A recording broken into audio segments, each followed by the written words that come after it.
Apple remove Epic Games developer license blocking downloads of previously purchased application.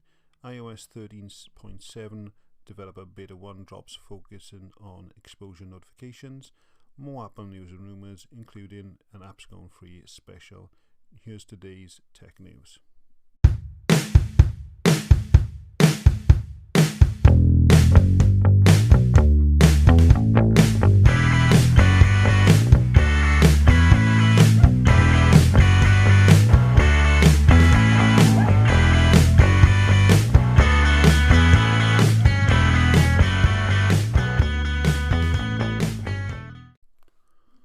On Wednesday, Apple introduced beta 1 of iOS 13.7, and this one came as a bit of a shock considering they're also working on iOS 14 betas.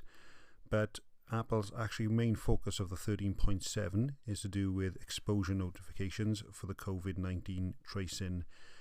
Originally, Apple and Google came up with the contact tracing API so that countries could build their own application to help to track and trace to fight COVID-19.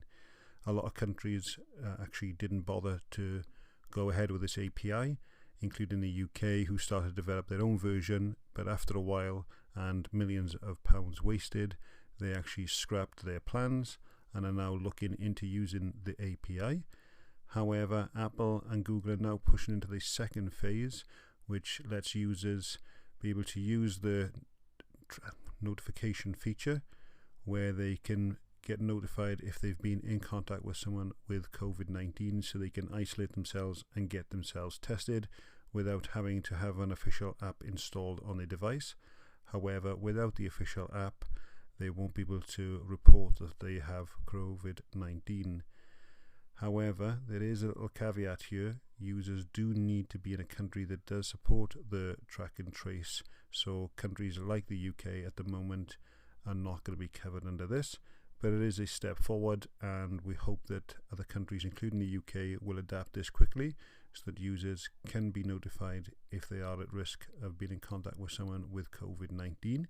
So if you are looking at updating to 13.7 in the beta and you want to check this out, you can go into the exposure notifications and toggle that on if you are in the country that actually offers this type of service. For those running the iOS 14 beta, you also won't miss out, as this feature is also in the latest developer build as well. So on your next update, if you do not have this feature just yet, that should be in the next public update as well. And obviously when iOS 14 comes out to the public, that feature should be fully implemented for everyone as well. On to rumours now. A new photo of a supposed manual has been leaked, which says that the next iPad Air could actually feature a slim bezel design and a USB-C charging port, just like the current iPad Pro models. But instead of having Face ID, they will actually have a Touch ID power button instead. Now obviously these could be faked, but just to go along and try and back those up as well, notable leaker John Prosser also says that Apple does plan on releasing new iPads in their September/October event as well.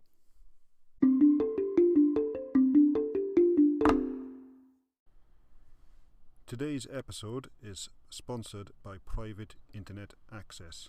Now, we all like to surf online whether we're at home or out and about, and Private Internet Access keeps you safe and secure and lets you surf safely on public Wi-Fi's or on cellular connection without compromising your information and your data. Private Internet Access users can browse in the knowledge that their information isn't being snooped on and sold to third-party databases, and you can actually get some fantastic deals.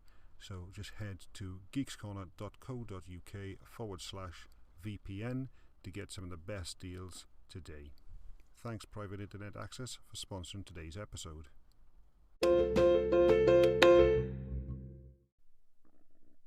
Apple has now begun selling certified refurbished 13-inch MacBook Pro models with the 10th generation Intel processors, and this comes a few weeks after refurbished 8th generation models became available as well.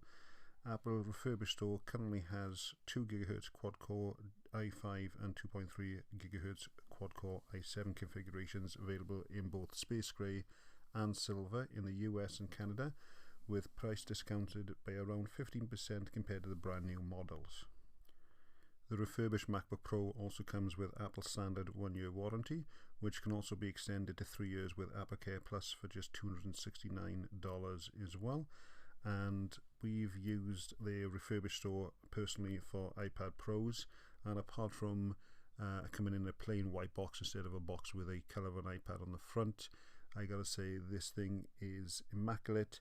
It looks like it's never been used, and it runs perfectly as well.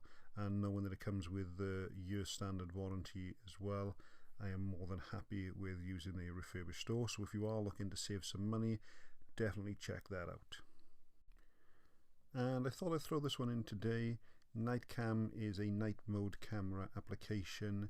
There's several in the App Store, but this one has quite popular 4.0 rating after 18 reviews, which has AI-based low-light image enhancement algorithm and allows you to shoot in RAW format with adjustable exposure and ISO and high-quality low-light photos. This application has actually gone free for a limited time as well, and we will put a link in the description if you guys would like to check that out on your iPhone.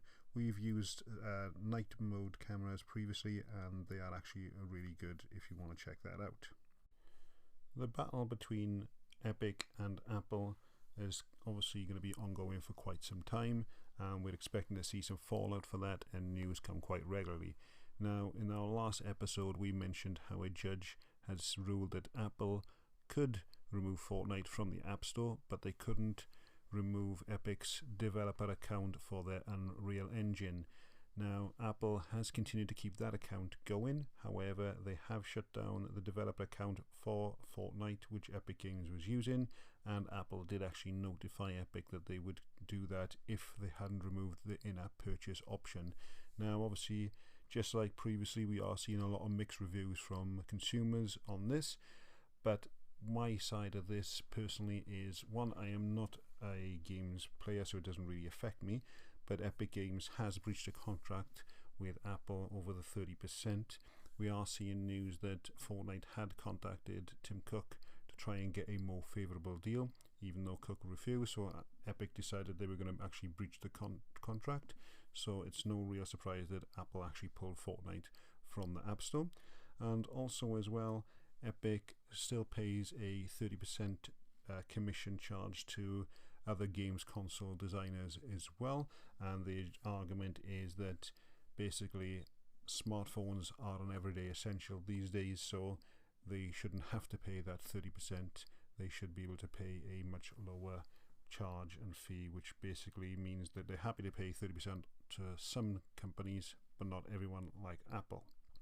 And for that I say, at the end of the day, a game isn't essential, especially when there are so many others like PUBG out there. So Epic Games isn't an essential game, and 30% is a fee that they've agreed to.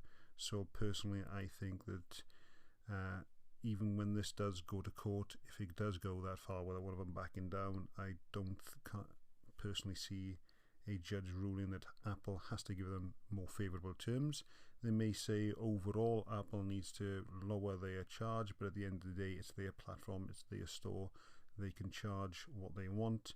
Epic Games doesn't have to be in there. They can obviously choose to go with Android sideloading or just stick to consoles as well. That's it for today, guys. Thanks for tuning into Geeks Corner, and we will catch you on the next episode.